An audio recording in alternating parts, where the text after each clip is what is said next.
Rumors spread about the old, abandoned psychiatric hospital on the outskirts of the city. They said that before it closed, a doctor obsessed with genetic manipulation conducted inhuman experiments on the patients. No one knew exactly what he was trying to achieve, but the few records found spoke of a project called the Human Pig. One night, while exploring the building with some friends, we found a room in the basement that was sealed with a thick, rusty chain. The padlock was so corroded it looked like it might break on its own. When we cut it with the bolt cutter we had brought, the metal snapped with a dry crack, and the door creaked open with a spine-chilling screech. A nauseating stench hit us like a wave, the smell of rot and decomposing flesh forcing some of us to vomit on the spot. When we finally gathered the courage to enter, the first thing we saw were rusty cages stacked on top of each other, as if they had once held large animals. Inside some, there were still scattered bones and dark stains that looked like dried blood. The old surgical instruments were covered in dust and rust, lined up on a metal table. At the center of the room, there was an operating table that stood like a macabre altar, still stained with dried blood and surrounded by dirty bandages and containers filled with murky liquids. On the floor, scattered syringes lay about, one of them still containing a thick, yellowish liquid. The atmosphere was cold and oppressive, as if suffering itself had seeped into the stained walls. While examining the place, one of my friends found an old, tattered notebook filled with disturbing notes and hand-drawn diagrams.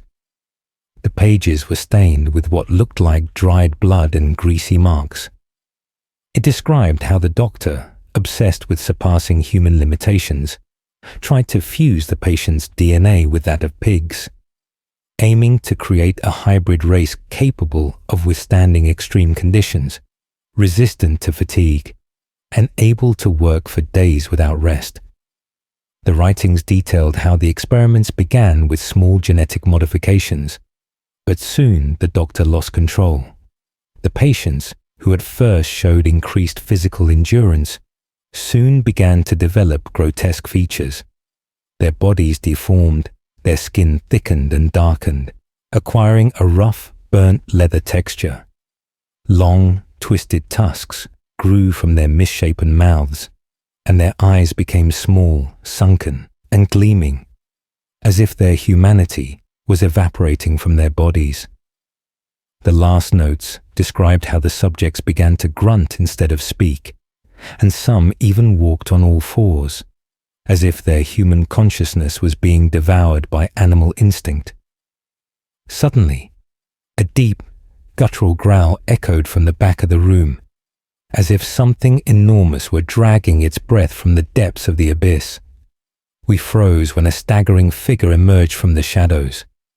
The creature was monstrous, its size defying logic, deformed and grotesque, with human-like limbs covered in thick, bristly black hairs that seemed to twitch as if alive.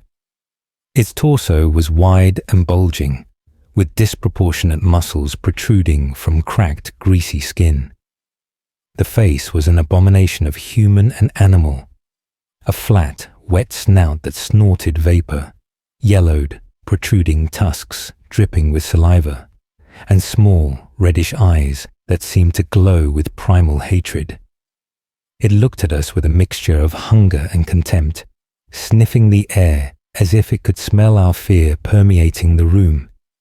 We tried to back away, but the creature began to growl louder, dragging a twisted leg that left a trail of blood and viscous fluids on the floor, as if its own flesh were rotting. The growls grew louder, echoing through the walls with a terrifying resonance. One of my friends, desperate and trembling, threw a rock at the creature in an attempt to scare it off, but that only enraged it further. It let out a visceral roar and with brutal and savage force charged at the cages, bending the rusty bars as if they were paper, sending sparks and shards of metal flying around the room. The ground shook from the impact, and one of the cages was hurled against the wall, bouncing off with a metallic crash. We ran down the hallway, hearing the grunts getting closer, louder, and more desperate, as if the creature were reveling in the chase. We hid in a small maintenance room, closing the door as quietly as possible and holding our breath. Cold sweat ran down my back as I leaned toward the crack in the door. From there, I saw the figure slowly passing by, dragging its feet and sniffing the air like an animal hunting prey. Its grotesque snout moved side to side, snorting forcefully, and in its hands, I noticed what looked like torn clothing, stained with fresh blood. The beast lifted its head, sniffing the air, as if searching for the exact trail. Its jaw twitched spasmodically, and its fingers flexed anxiously, dripping blood onto the floor as it grunted low, as if speaking to itself in a guttural, incomprehensible language. When the noise finally stopped, we dared to move, though our legs felt like jelly. We cautiously opened the door, making sure the hallway was clear.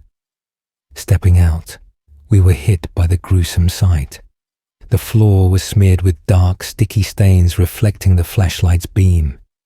Among the viscous puddles were chunks of unidentifiable flesh, small pieces that looked like they had been bitten off. One of our friends was gone. We looked at each other in desperation, trying to comprehend what we were seeing. It didn't take long to notice the drag marks leading back to the operating room, as if the creature had taken its prey back to its lair to continue its macabre feast.